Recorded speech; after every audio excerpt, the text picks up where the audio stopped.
Welcome to the Heart-Centered Life podcast. If you're a busy professional entrepreneur or educator trying to find purpose and meaning in your daily life, this is the right place for you. Tune in every Tuesday morning at 9 a.m. Central when we will discuss ways to help you find a heart-centered place of strength, calm, and clarity so that you can be at your most fulfilled and be the positive change our world needs.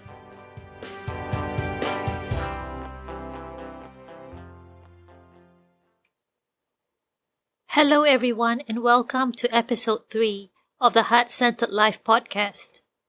Advocating for your client as a heart-centered attorney. This podcast episode is special in that it came from you. When I was thinking of topics for this podcast, I reached out to my connections on LinkedIn and asked them what they would like to hear.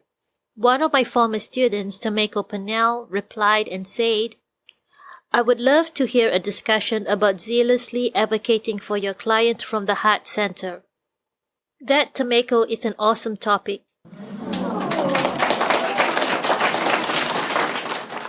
Not only because I teach law and I love the legal profession, but also because I truly believe that lawyers can really make a positive change in the world through advocacy.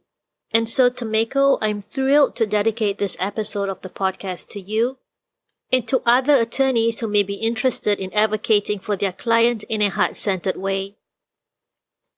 In this episode, we will be talking about how to not only be a zealous but also an effective advocate for your client.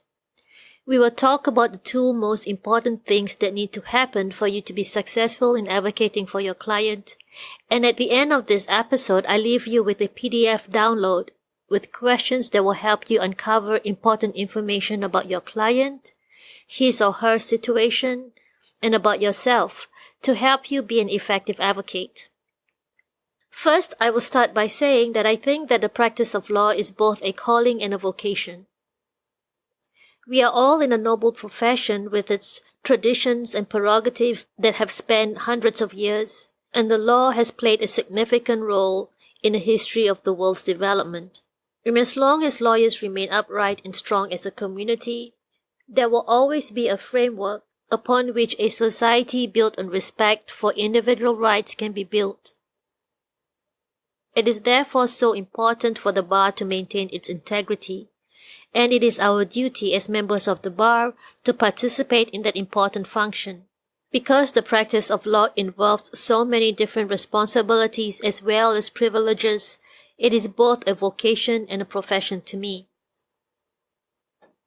When I say calling and vocation here, I don't mean it in a religious sense, even though those words calling and vocation do tend to have religious connotations.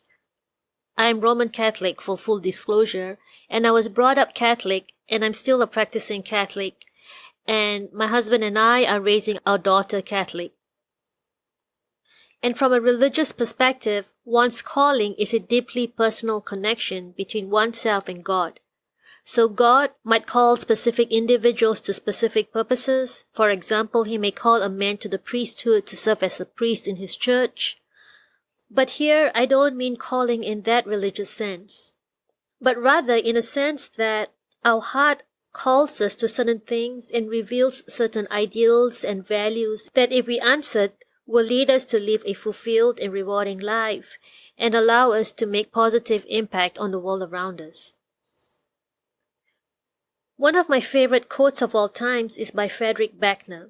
He was an acclaimed novelist and had authored more than 30 books, but he was also a Presbyterian minister and theologian later in his life.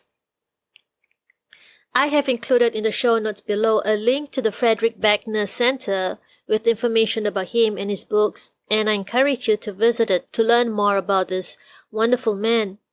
But for the purposes of this podcast, I wanted to quote his book, Wishful Thinking, a Theological ABC. The Amazon link to the book is in the show notes below. But under vocation in this book, Beuchner says that the place God calls you to is the place where your deep gladness and the world's deep hunger beat. That, I think, helps us all approach our lives from a heart-centered place. by first cultivating things that bring us great joy so that we can then turn around and help those who need our help the most. From a more practical day-to-day level, that quotation helps us think about how attorneys can be zealous advocates for their clients. So let's try to unpack this. What does Beuchner's statement say to us? The first part is to find your deep gladness, which is to turn inward and to find things that bring you deep joy. And number 2, once we've done that, we turn outward to meet our client's deep hunger. His or her deepest pain that, if we touched, resolves many of the personal issues that your client faces. This isn't easy, but when you can do this consistently, you become both a zealous and effective advocate for your client. So how do you find that deep gladness? You need to find and pay attention to things that fill you with joy. And I'm not talking about fleeting happiness here. Yes, I know what a shopping spree, especially if it's online, can do for your happiness level. But really, that's fleeting. Both you and I know that. And if you do not find what brings you true joy, it will be hard to find that place of deep gladness that Beuchner talks about. If you are in law, one of your deep gladness is going to be helping people, making the world a better place, advocating for justice and peace, and contributing to a world social order where people are equal under the law. I just came back from a meeting where Mission First in Jackson was honoring their Volunteer of the Year who had given so much of his time and energy to helping people who cannot afford to pay for legal services. He takes on all sorts of cases: adoption, divorce, child abuse, domestic violence, and his plate is full. And when he was asked how he finds the time and energy to take on all these different pro bono cases, he says that there is nothing that makes him more fulfilled than helping these people. And he just finds the time to take on all these different cases. He, my friend, has found something that brings him deep gladness. And he is not doing it for the money or the fame or the recognition. He is taking all these cases because there is where his deepest joy is. But it is so important to realize that when your deep gladness is caring about others, it is equally as important to take the time to also nurture other things that bring you deep joy. I say this is important because the legal profession is also one whose members struggle with mental health and wellness issues because of the constant stress they face on a daily basis. Because of our personality type and our education level, some of the stress comes from not finding engaging or interesting work, or lacking an opportunity to grow or improve, being burnt out from constantly being in a high-stress position, or lacking a mentor or someone who can help you maneuver the legal profession's minefields. It is so important to recognize the need to take some time to find things that bring you true joy and happiness and focus on it and nurture it. Only you will know what brings you deep joy, but here are some ideas. Sign up for a new class. Search out a long-lost friend. Look and enjoy the stars above you. Frame a beautiful picture. Help a stranger. Enjoy and treasure silence.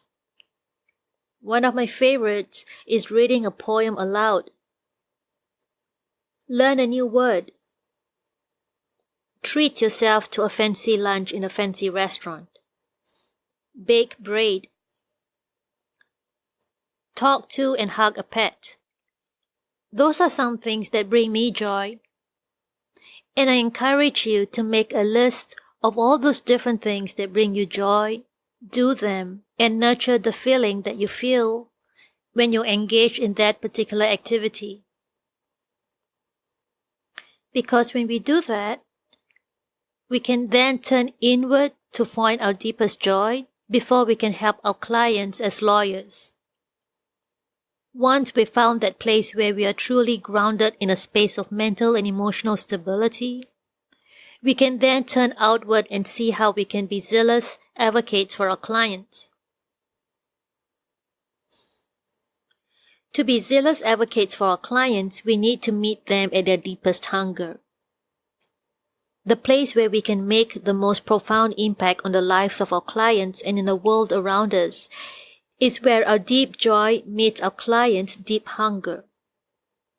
So what might our clients' deep hunger be?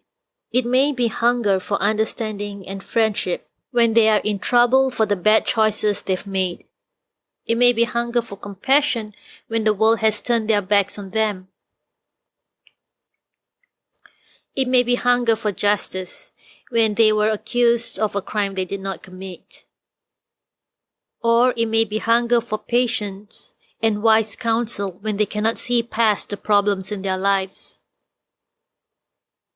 Because we as lawyers deal with clients who are upset, hurt, frightened, and angry, it is so important for you to be deeply grounded in who you are and what makes you truly happy.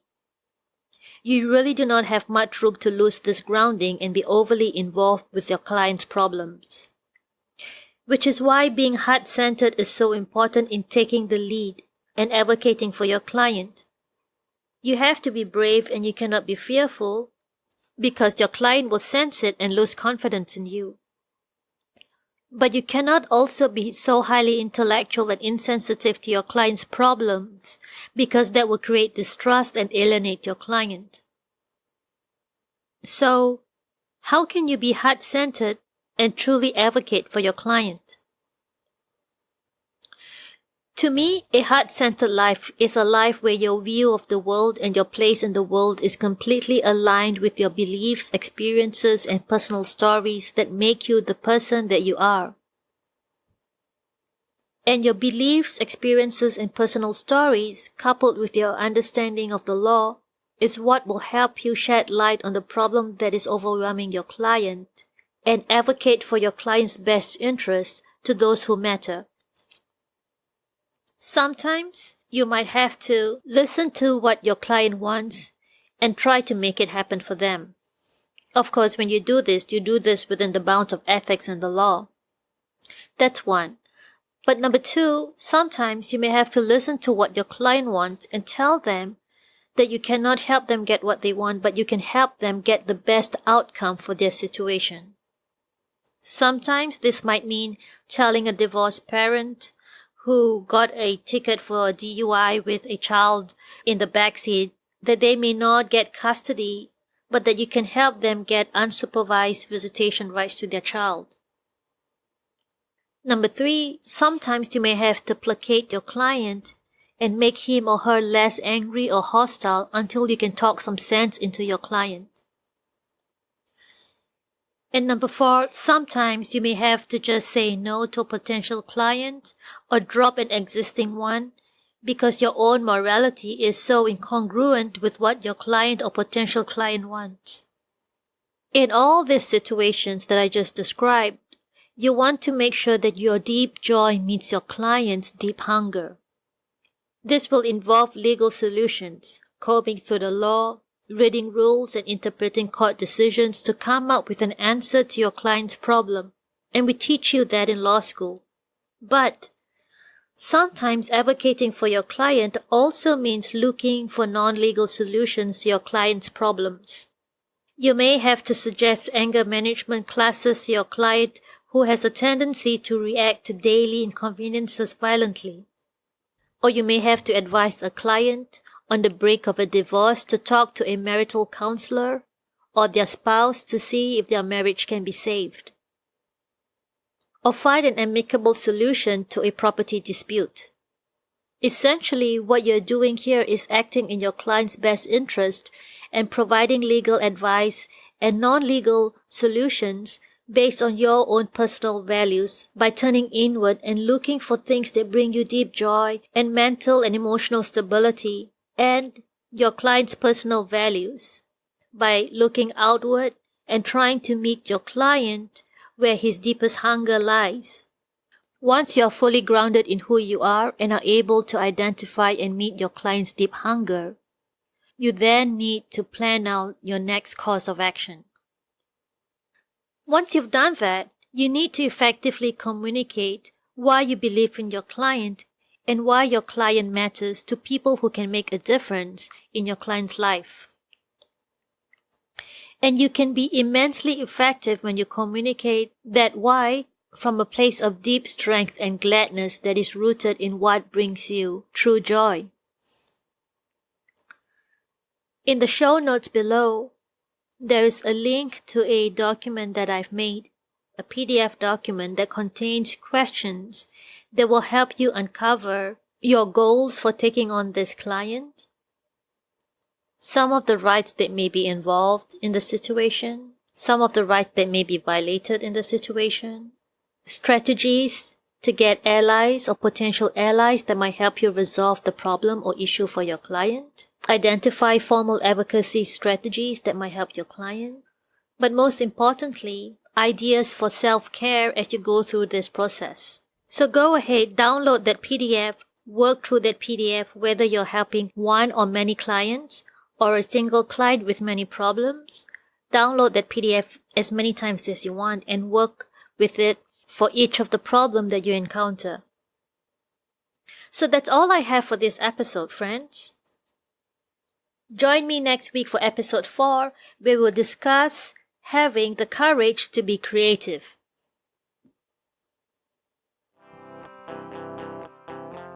Thank you for joining me this week on The Heart-Centered Life. I hope you've enjoyed this episode and took away great tools to move you into a heart-centered place of calm, strength, and clarity.